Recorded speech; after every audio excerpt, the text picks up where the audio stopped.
Hey everyone, welcome back to the Hero and Learn Grow podcast. Today, I'm already tongue twisting myself because I'm already thinking about Dr. Emily's name. It is Dr. Emily Spichal.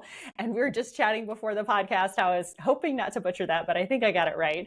So, Dr. Emily, welcome. I am so excited to chat with you today about all things foot because we haven't not had that subject on the podcast yet. And I think what you're doing with the way that you treat people virtually and the products that you have brought to market to really help people with their foot health is pretty incredible. So all that being said, I would love for you to just kind of introduce yourself and tell us how you got into this line of work. Of course. Well, thank you for having me on, Dr. Emily. I am a functional podiatrist. So to me, that's very important to have that distinction. So that means that I treat feet, but I treat feet in a very integrated way. I think very much about complex human movement, but also stress, sleep, inflammation, diet, how do people breathe? So a lot of stuff that I bring into it, almost like functional medicine, functional movement into my podiatry. And then I'm also a human movement specialist where I focus primarily out of my practice on chronic patients. Maybe it's chronic pain, chronic movement disorders, chronic movement dysfunction. And I'm trying to look at them from an outside of the box perspective. I teach people how to empower themselves by understanding their body and how they move and their feet. And then finally, in addition to that, I'm the founder of Naboso, which is a sensory-based product line. I'm very much into the sensory side of the foot versus thinking of it very biomechanical. I'm fascinated on how our feet are the gateway into our brain, and that's how we control our movement. And then my final passion is movement longevity.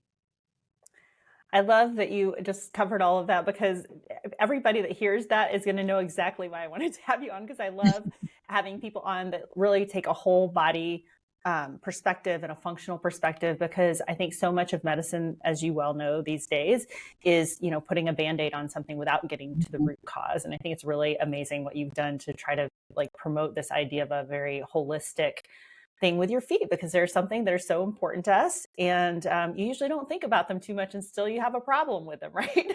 Sadly, yes.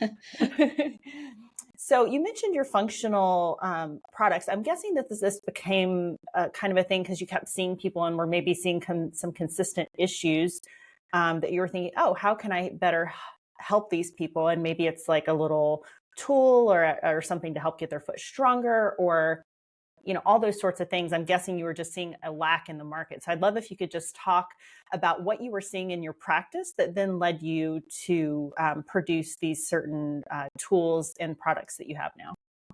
Absolutely. So I will share first. Let me find what I can show you. So this is an example of the texture. So all of the products at Naboso, which is my products company, features this texture to stimulate the nerves in the bottom of the feet. And we have a patent around the texture. Now, what I was starting to see or really avoid in the market, this was back in 2008, 9, 10, if you remember the barefoot running boom and the Yes. 5-finger shoes and that whole time, is that it was bringing in awareness to the feet, to foot health, to movement, and how the shoes that we wear might actually be doing more harm than good, that there's a lot of cushion, a lot of structure that just naturally our feet probably don't need. So people were moving more minimal, which is great. Similar around that whole thing is that people then started also saying like, oh, what if I take my shoes off entirely and I work out barefoot, I run barefoot, I go around my house, and there's just this attention around the barefoot. One thing I didn't mention in the beginning is that I've been in the fitness industry for over 23 years. So being intertwined in coaching and athletic training and strength and conditioning, that's another big part of what I was doing. So I would speak and educate about the feet, minimal shoes, getting out of your shoes. And then I started to realize, well, that's not the end of the story. It's not just if we take off our shoes, therefore we are optimizing the sensory side of the human foot. There's more, because there's special nerves in the bottom of the feet that are sensitive to very specific stimuli. And texture, this is actually 2-point discrimination. Texture is like a consumer word, but it's 2-point discrimination like Braille. There's a very specific nerve in the bottom of their feet that reads 2-point discrimination. So I started to get into research of that. One of the other nerves in the bottom of the feet is sensitive to vibration. So I started to get into vibration and really understanding how do we target these nerves to get a little bit more out of our foot function besides just take off your shoes and that's all you need to do. And now you're optimizing your foot activation, awareness, strength, circulation. How do we get even further into that? And that's really what led to Naboso and then just my specialty in the neurosensory side of the foot. That's so interesting because I've never heard about those specific receptors in the bottom of the foot that you described. So that's really cool. And for those of you that were listening and not watching on video, she was holding up a yellow cylinder that you could basically like put under your foot to kind of, I'm guessing, like roll back and forth on it.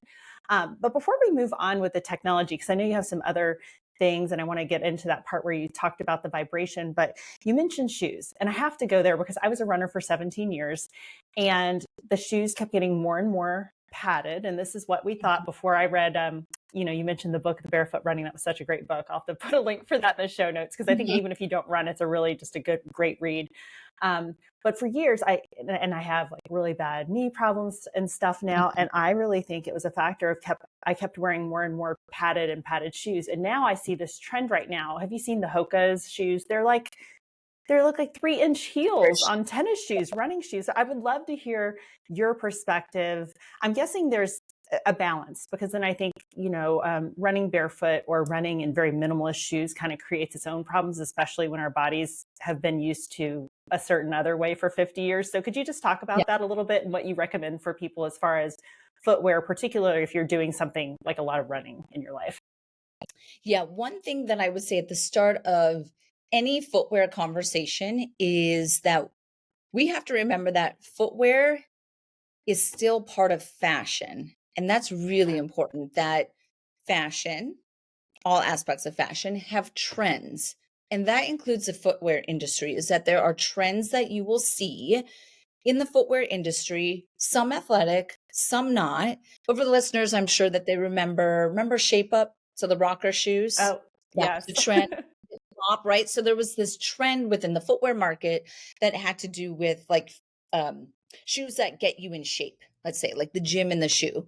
Then there was Crocs, there was Uggs, right? There was Doc Martens, remember Toms. So there's all these footwear trends. And then that's important because right now we are in a super shoe maximal Hoka-esque trend within the footwear industry.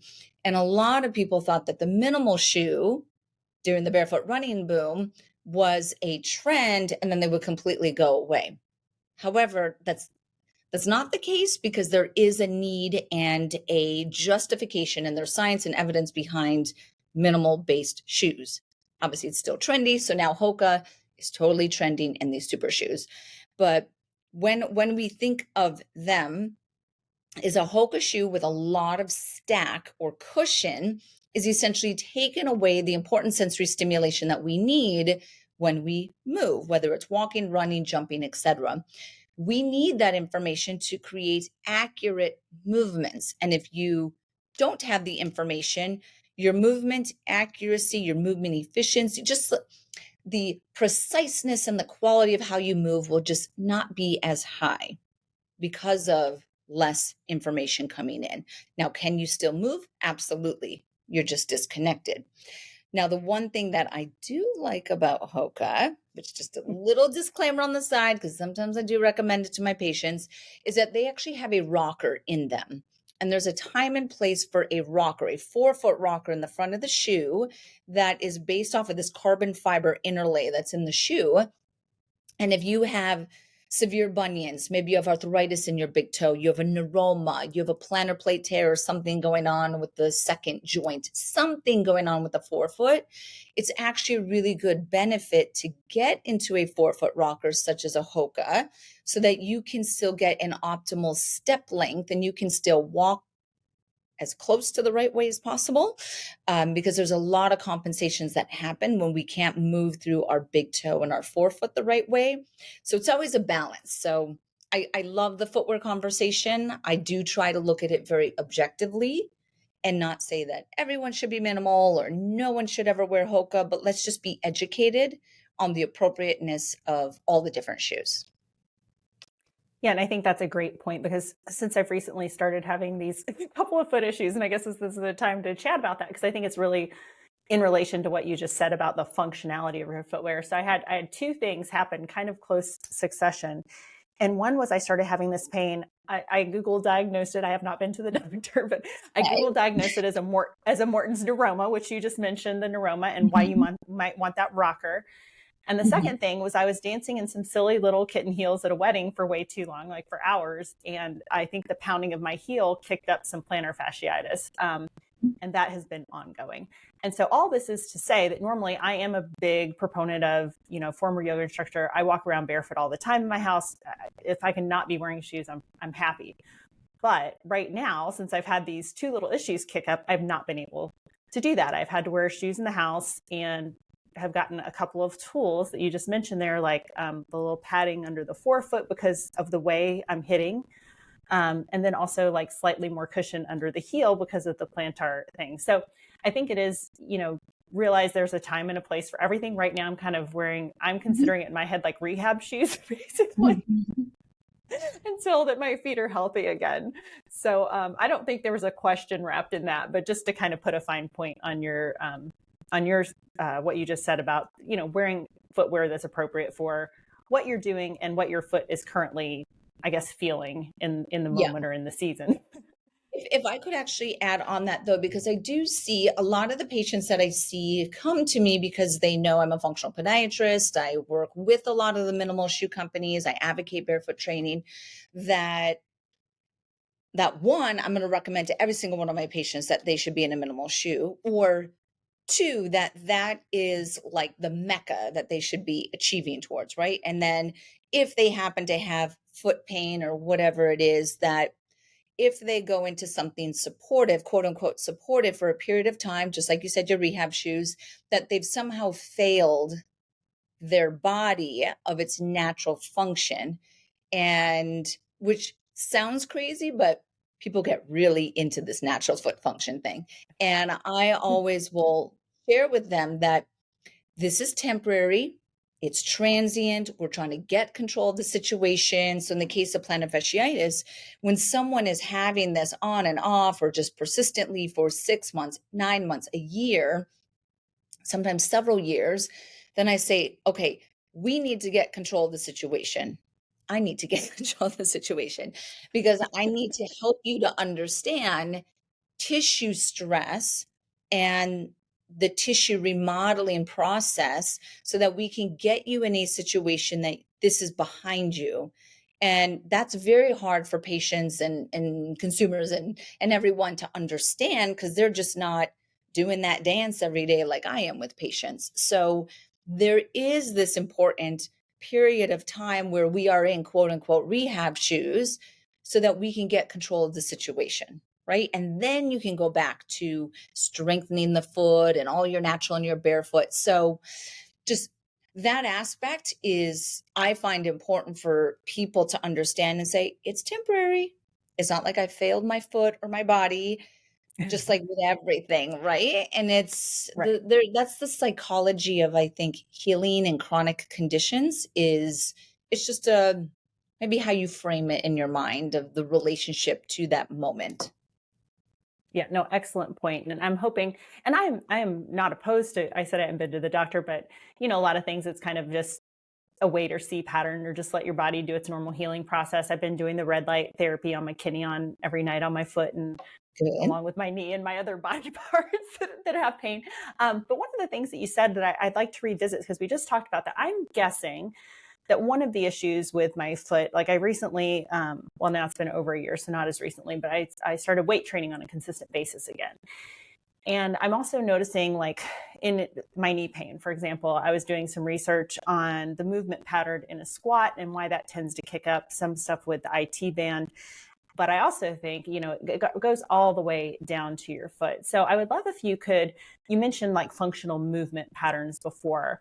When people have these kind of things pop up, I think it's probably some poor movement patterns throughout my whole body that are obviously anchored at your feet. I don't know, can you just like maybe go a little bit more into that and how you work with people to correct movement patterns? Because I really think that that's how you end up getting these little injuries, is you're just doing something not quite right when you're doing a new pattern that you're not used to, especially when you're doing a new pattern. Not to say that you can't do it in things that you've done for years, like your golf swing or your whatever. But I think particularly when you take up something new, that's maybe you're more likely to get injured or have some kind of problems crop up. Absolutely. So I always start, let's say, a new movement assessment or injury risk screen, let's say, by having people understand their foot posture and the foot posture, which would be also known as your foot type, right? So let's just understand our foundation, because your foundation, which is your feet, is ultimately going to affect your knees, hips, pelvis, T-spine, shoulders, cervical spine, like everything, the entire way up. Oftentimes I will demonstrate this by having people feel how their feet move. So if the listeners want to kind of go through this, I will tell them how they could do it.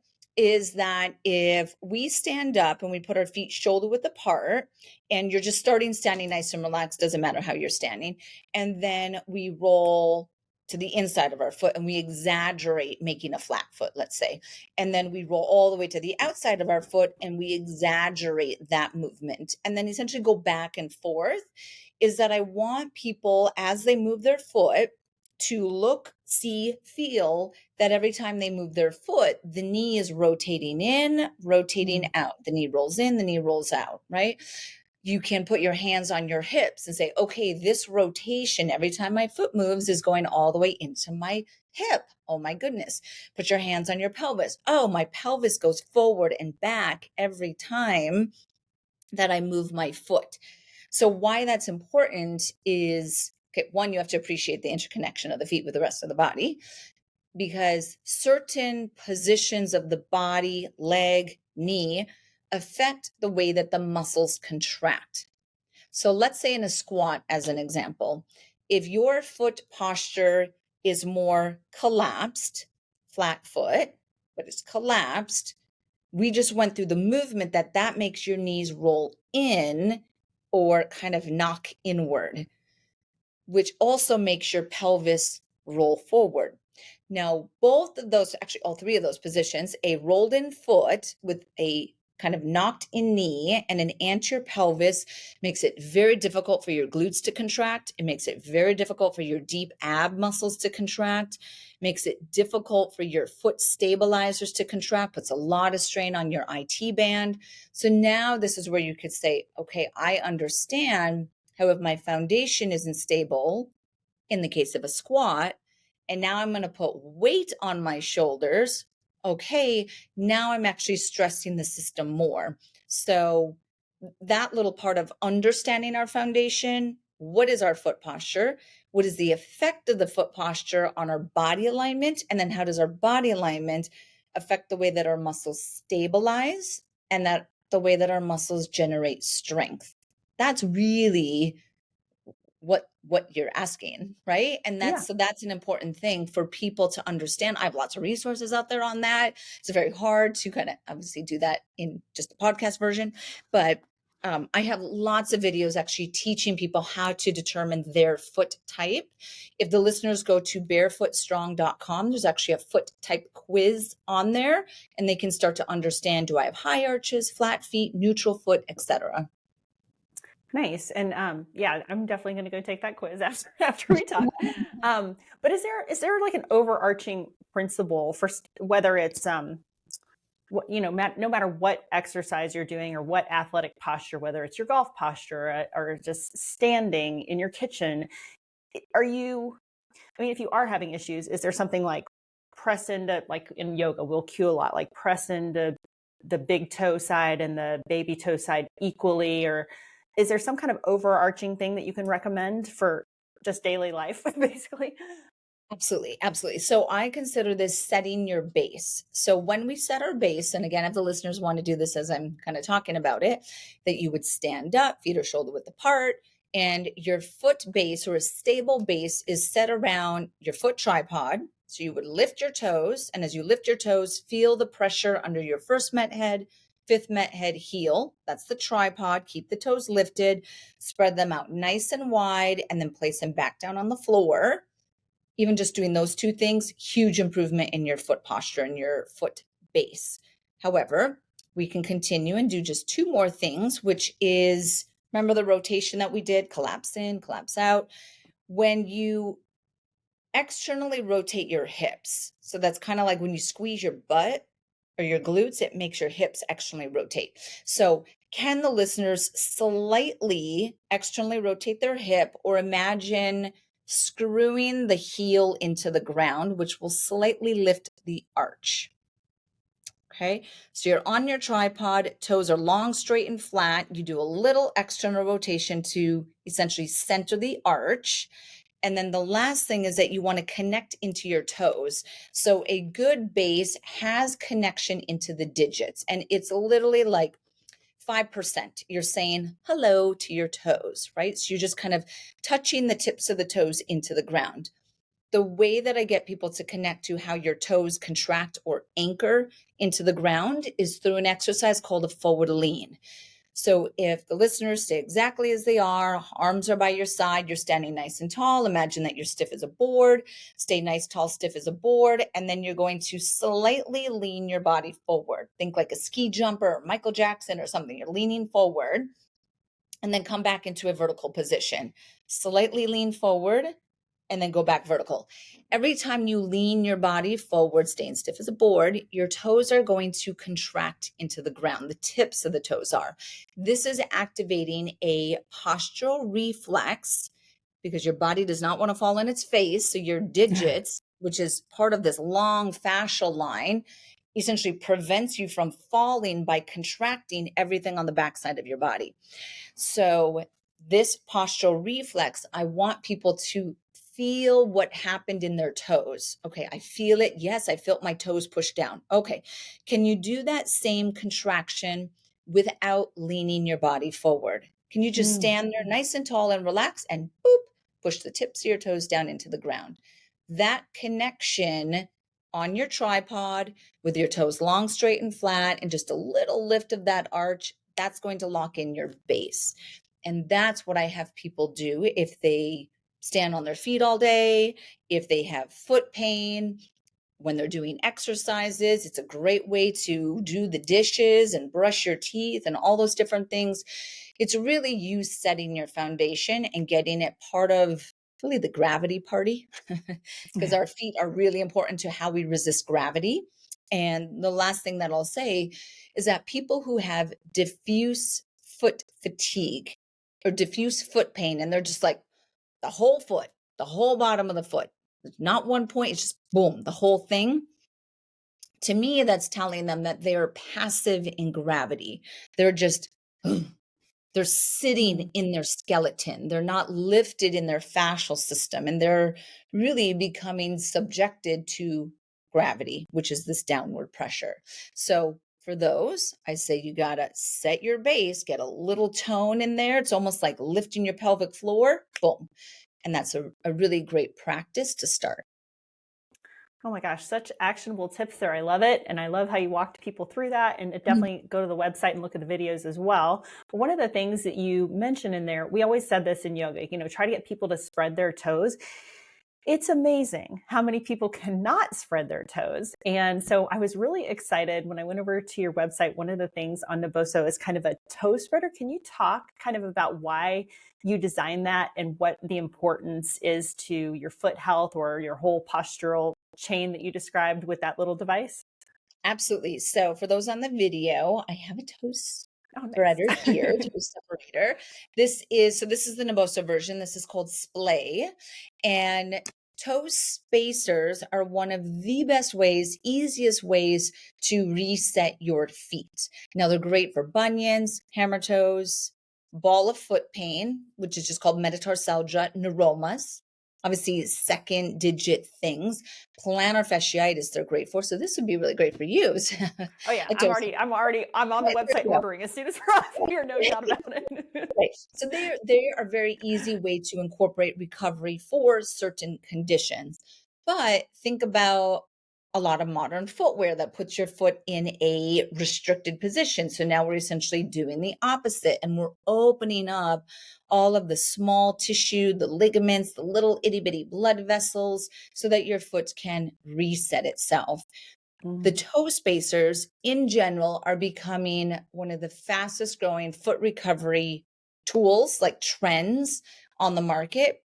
Back in March, it was, I believe, that the Wall Street Journal did a report on the economics of toe spacers. And they're like, this is a crazy foot recovery trend. Like, what is this thing? And then they're like, ooh, there's a lot of money behind this thing of how many people are buying, etc. So it's just really, really interesting. I've been recommending them to my patients for years. And then we started selling them at Naboso a couple of years ago. And the ones at Naboso are designed a little bit different, just so they're more comfortable. You can wear them in shoes.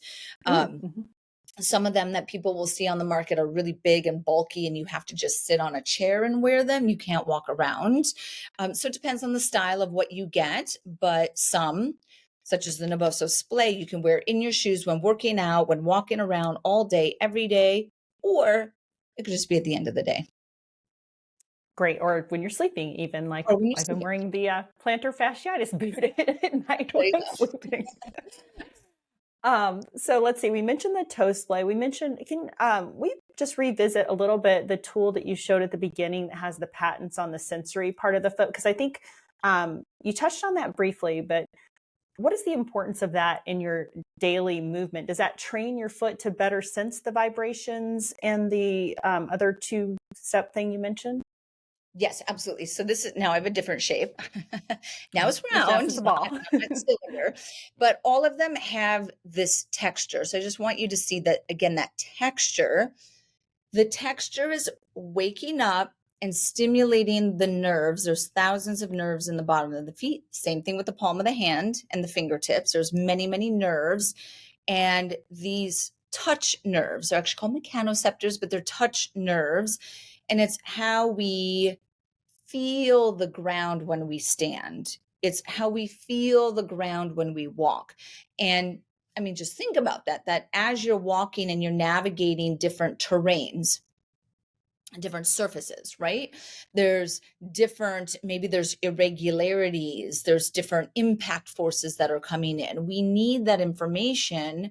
We have to feel that information. We have to feel every step so we can create a proper balance or a response to that movement. So foot awareness, or the perception of your feet and the ground, is really, really important. It is very much not appreciated unless you are a dancer, a gymnast, because they're barefoot sports, right? Martial arts, Tai Chi, they obviously really appreciate it.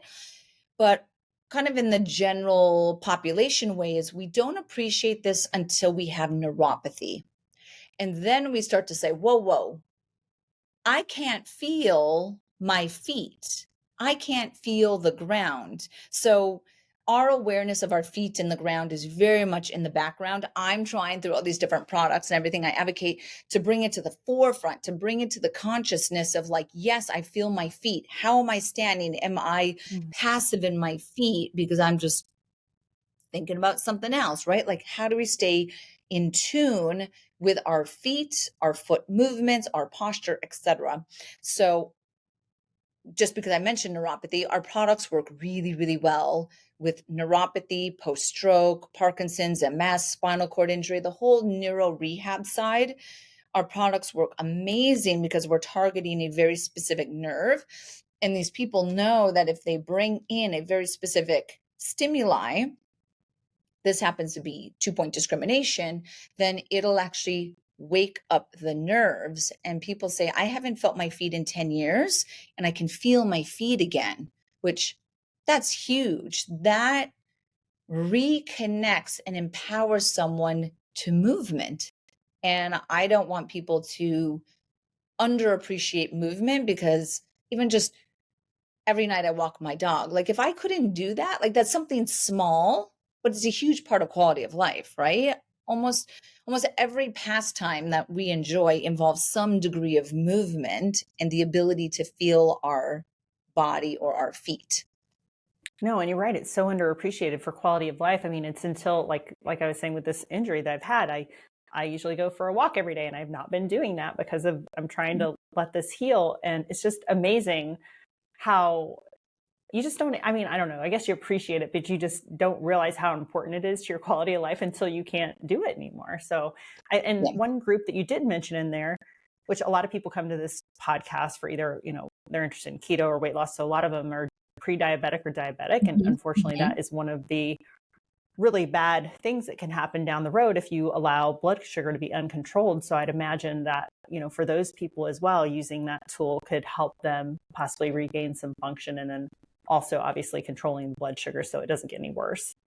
Yeah, absolutely. When people think about, I'm very much into longevity, decisions we make now affect how we will be in our 60s, 70s, 80s, etc. So just having that forefront, a lot of people from the neurological side focus on cognitive, like I don't want dementia, I don't want Alzheimer's, I want to keep very sharp. So I'm like with it Mm. when I'm 80, right?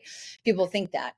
What I want people to also think about is their peripheral nervous system. So your brain is your central nervous system. You have to think about your peripheral nervous system as well. And that's really your hands and your feet and what's controlling the movement. So we need to get out of our shoes. We need to get on the earth and ground and do earthing to connect to that aspect as well. We should be doing these things very easily throughout our day. They don't take a lot of time. It's, if you're going outside anyway, then could we just kind of kick our shoes off for a moment and get a little bit of that connection? I'm into integrating small little habits that we can easily do every single day that accumulatively have this big effect. Yes. Oh my gosh, amazing. So you already have so many resources. Your Instagram is amazing. I became aware of you through another podcaster, but you actually have another resource coming out soon. And I'm excited to hear that you have a book coming. And I would love to hear more about what made you decide to write it. What's it going to be about? Who's this book for? When's it available? All those kind of things. Absolutely. So my first book, just so I had mentioned the URL, but my first book is called Barefoot Strong, and it is Unlocking the Secrets to Movement Longevity. It's a small little read that is essentially a cliff note of everything to get you started, to appreciate your feet, to prioritize your feet, to understand your foot type. Things like that's available on Amazon. I think it's $15.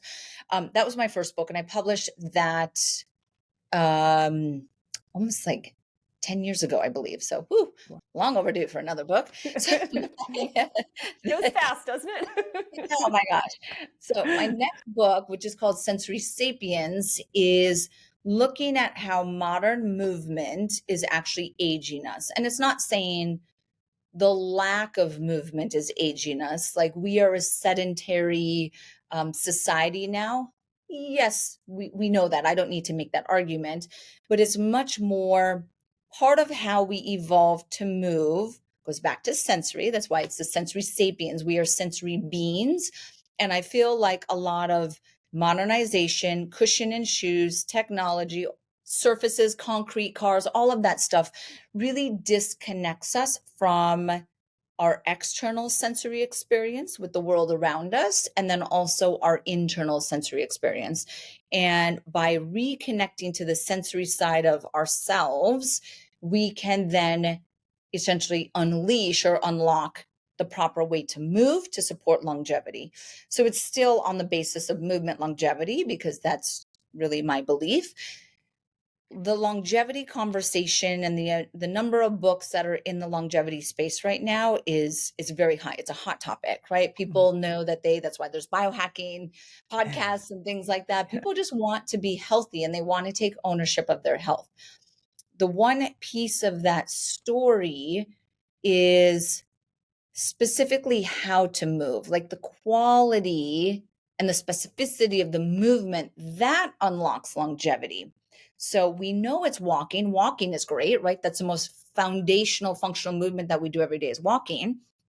And that's most people's first line of increasing movement in their day is how many steps, right? Let me just increase my steps. Let me walk more. So it's great. But when we think about walking to reap the benefits of walking for health and longevity, you have to be able to walk at a certain pace. We have to walk fast enough. When you start to walk fast enough, you actually activate this entire circulatory pump within your body and within your fascial system that drives blood to the brain, which stimulates brain-derived neural growth factor, which is cognitive protective, prevents dementia, Alzheimer's, etc. It's part of how you recover the system. It's how you support the fascial system, etc. Now, in order to walk fast enough, you have to have sufficient mobility. Your fascial system has to be like a rubber band. You have to be able to balance on one leg. So it's essentially saying, we know we need to walk. We have to walk fast enough. What are the things that are required to walk this way so I can get the benefit of walking that way? That's like a little teaser of what that is. And so without giving too much away, is there, I mean, is that whatever that speed is that's quote unquote enough? Is that the same for everyone, or does it vary from person to person? Yep. So it varies person to person, has to do with obviously height, mobility, all the individualized health and mobility strength factors that are involved in there. But the way that you know that you're walking fast enough is that you achieve this momentous state. And that's really what you're trying to achieve. So optimal walking, you fall into this fascial momentous fall, essentially. And so I oftentimes, when I explain this, I'll say that I lived in New York City for 20 years. And in New York, which is a walking city for anyone who's been there, if they live there, you literally walk everywhere. Even if you're taking the subway, you walk everywhere. So when I lived there, I would feel the most connected to my body. And I walk fast. I'm 5'2", but I walk fast. And part of what I would feel is by walking fast to whatever my destination was, I would suddenly fall or walk and then feel that I'm no longer utilizing muscle energy here. It was literally like I'm kind of, compounding the energy with every step that I take, which means that I've switched into this momentum. And when you achieve that, you will feel it, because it's at the point that you are walking and you're like, if someone cuts in front of me, I cannot slow down fast enough that I'm just going to run right into them. And that state is really what we want to achieve. Now, for people, depending on, now I live in Arizona, it's like 110 degrees, so it's totally different here, this is where I love mall walking, is go to a mall because you got your air conditioning, you got the concrete, which I'm not a fan of, but at least you have this space and the availability to get into that momentous state. Or do you have maybe like a rec center that has an indoor track and you could walk on the track, but you want to pick up the pace fast enough that you feel like you are now no longer muscularly moving. And I'm going to just kind of leave it at that for the listeners to kind of like explore and play. It's not to the level of, can you still walk and talk? Like, sure, that's an indicator that you're out of breath, but it's different. It's a little bit more rhythmic. And when I teach people about gait and proper gait, is I very much emphasize that walking is rhythmic. We have rockers in our foot, and you can think of it almost like a rocking chair. And you feel that rocker effect with every step that you take. Walking should be light, effortless, rhythmic, graceful, like you're falling. It's fascial. That's what walking is designed to be. It's not muscular. We are actually Such a not great designed, description. and we are not designed to burn a lot of calories when we walk, which is just like, for people who walk to start to lose weight is a little like, wait, what?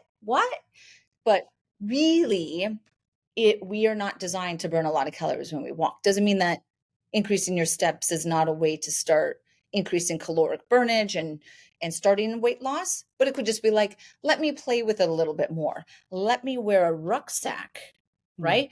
Let me walk up a hill.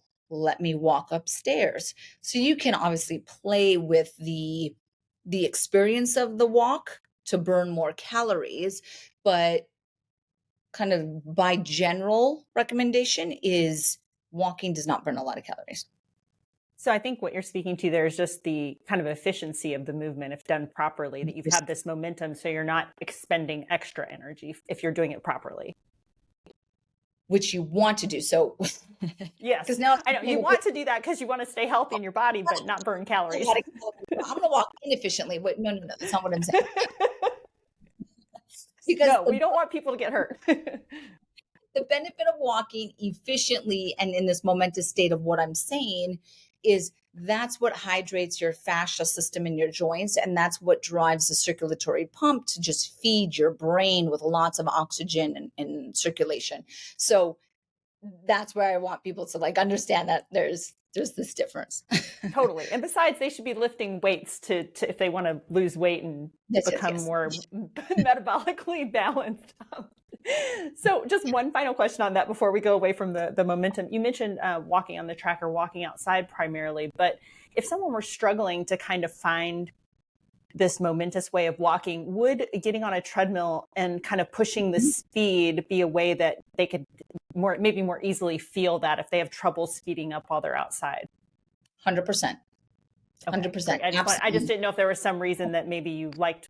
I mean, obviously being outdoors is always better just to be in nature, but I think sometimes for certain training things, the treadmill can be a great tool if you're working on speed or trying to push yourself a little bit. Yep. You absolutely can do that. I love woodways. So you are actually moving the belt of it. That's a really good way. Those are the curved ones that don't have a motor. Those are really good to do it. I would recommend not holding on ever when you walk on a treadmill, even if you're at an incline. Sadly, you'll see a lot of people walk on an incline and then they're holding on and then they angle their they're essentially literally just flat. So that's it, is that we just want to be very mindful of, okay, we want to be really carrying our own body weight without holding on to anything. Obviously, if it's a balance issue and you don't want to fall or trip, I get it. But for the most part, if we cannot hold on to the treadmill or the step mill or whatnot, it's harder, but that's what we want to try to achieve. Yeah, 100%. So let's see, we hit on, I think, most of the things we chatted about. Love that you have the new book coming out. Do you have a new URL for that yet, or can they just go to the website, your normal website, and it'll be linked there eventually? Yes, so it'll be linked on sensorysapiens.com, and then it'll be on Amazon. Okay, fantastic. Well, Dr. Emily, any final words you want to leave people with before we move on with our days? And love to hear any final thoughts. Yeah. So my one tip that I give to everyone, and this is kind of like the apple a day keeps the doctor away here, is my one tip that I give to people as a functional podiatrist is release your feet every day, whether it's rolling on a golf ball, lacrosse ball. I used to stand on just the handle of like a little 5-pound dumbbell and release your feet. If you want to, use any of the Naboso products and our neural ball and things like that to release your feet. But if you do that at least once a day, every day, that will really start to build this appreciation of your feet, the role that they have in your posture and your movement, and then it will offset a lot of unnecessary foot stress and foot pain. Okay, amazing. I'm adding this in my repertoire too. This was basically like my own personal little consultation today, but I so much appreciate you taking the time to do this today. I think that people are going to take away so many actionable things that will really help not only their foot, but as we learned today, it's this whole chain that affects your knees, your hips. So wherever you've got pain in your body, I would definitely recommend checking out your feet first. And I think as well with Dr. Emily. So again, thank you for being on, and have a good rest of your day. Thank you so much.